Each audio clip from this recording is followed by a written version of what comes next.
I remember when the cloud hit and SaaS first kind of started to become predominant in the 2000s. There was a lot of resistance from a lot of large organizations against the idea of moving to the cloud for any number of reasons, right? It was a cultural, I would argue a generational resistance that, that it's just not the way they did business. And it took a while, almost 20 years before people moving up the ladder were comfortable because they'd grown up using SaaS tools to move much of the workload to the cloud. And now we have this, pretty significant cloud adoption.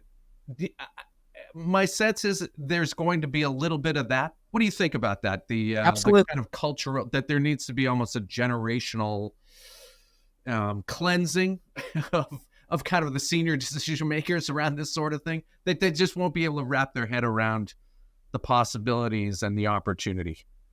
I think that's absolutely true.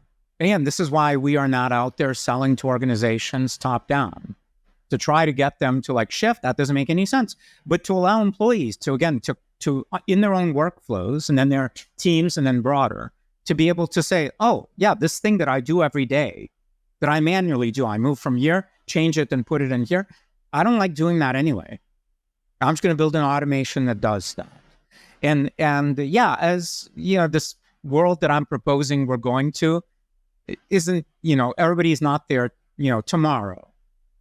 They're there a couple of weeks from now. It's a generational thing. But now, again, people used to adopt things much slower. And as time has gone on, we've all recognized the value of being early adopters.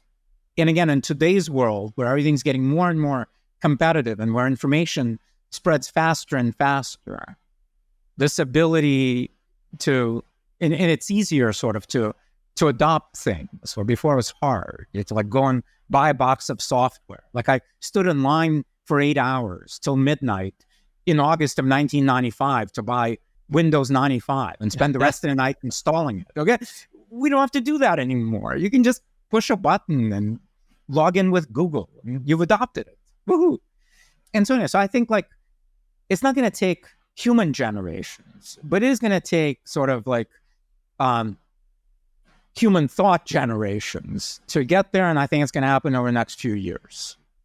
I mean, it's happening already. So it's only accelerating. So it's going to happen. And once organizations see others succeeding and operating dramatically better than them, they will get more of a fire under their butt and move faster, because it isn't existential. I try not to throw this word around when dealing with, companies adopting technology. I would have never said any of these other waves, were sort of existential. You needed computing, obviously, but this one is clearly, to me at least.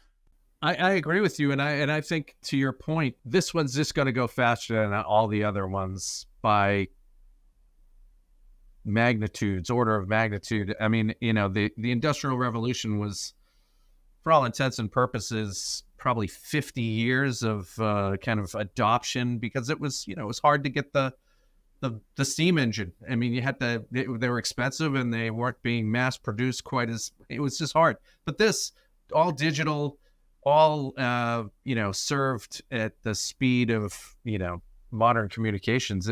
It's almost like you can afford to fall behind. It's almost like you can afford to fall behind for a few years, and you'll be able to catch up. If you just get your act together, you'll be able to catch up relatively quickly. It feels like that it's not existential if you finally wake up in time. Where the delta is in catching up is in the fine tuning part. And so again, this isn't like you just implement it and you go sit on the beach and it runs. Meaning you could, and it's going to run. Yeah. But people who are fine tuning theirs are going to beat you. And so it becomes a race of fine tuning and in making the right choices, in getting the AI to do what you strategically think is the right thing to do. Not the AI to do what it strategically thinks, but what you strategically think with data and all of that. And so it requires driving. And the sooner you start doing that, and the better you are at it, the more of a competitive advantage you will have. But yes, but just sort of starting to do it, you can do that in an afternoon. Like in an afternoon, any human with a computer can start automating their own job and their team's workflows and their organization's processes. So before we jump, I want to ask you where you got the idea, because this is such a good idea for MindStudio. I'm curious. Do you remember when you had the idea specifically, or was it a kind of an evolution, or just a conversation, or were you just walking along and you had an epiphany? So this is my third venture-backed company as a founder. Right. Yeah. No, I know you think about this a lot, I'm sure, but I'm curious. Was there a lightning strike? No.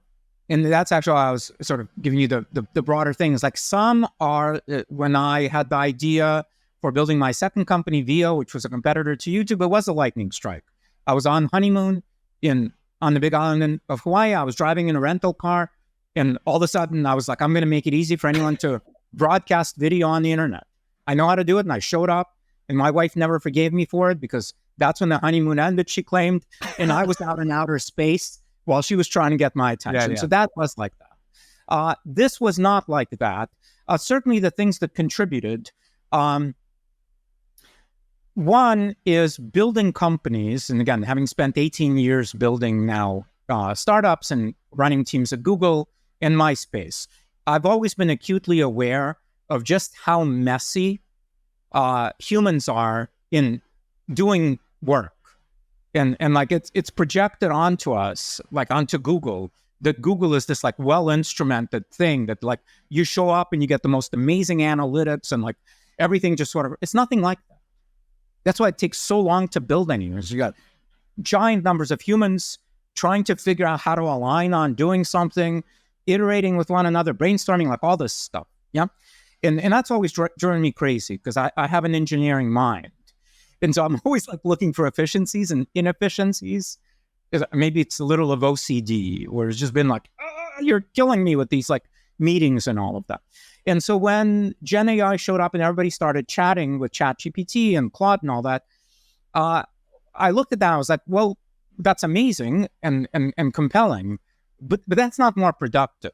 Like letting people chat with these things more just means more meetings, except now you're having meetings with this AI and it's trying to do your work and it doesn't quite do it. And so you got to like nudge it and you got to learn to be a prompt engineer. I was like, this can't be the case. I and my co-founder, Sean. And again, we're platform builders. So it's very quick for us to where like, we need to build an application layer, which is AI should be running in the background. AI should never be seen by humans in a sense. I could go to this extreme. The humans shouldn't be chatting with AI. AI should be back-end services. Again, the bar back. Great bar backs should never be noticed. They just make sure that everything is running well. And that's what AI should be. And to do that, MindStudio was clear.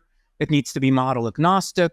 It needs to be orchestration of what? Of workflows, because anytime you define anything, it's not model, go build this for me, go do marketing. That's silly.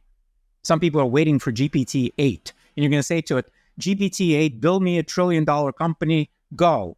And it builds you $1 trillion company and raises money and sets up all your, cool, but silly. What you really need to do is be able to articulate workflows. And again, like all of this stuff was obvious.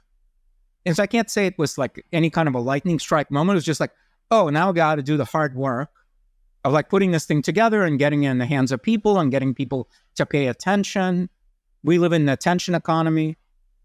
It's hard, even when you've got amazing tools to get people to pay attention. So like those were the more challenging pieces than like the idea and that.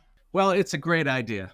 And we are going to keep tracking you and MindStudio here at Solutions Review and at the Insight Jam.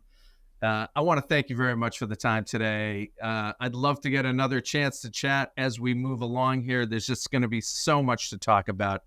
But best of luck with the rest of the year and continuing to build out MindStudio. Thanks so much.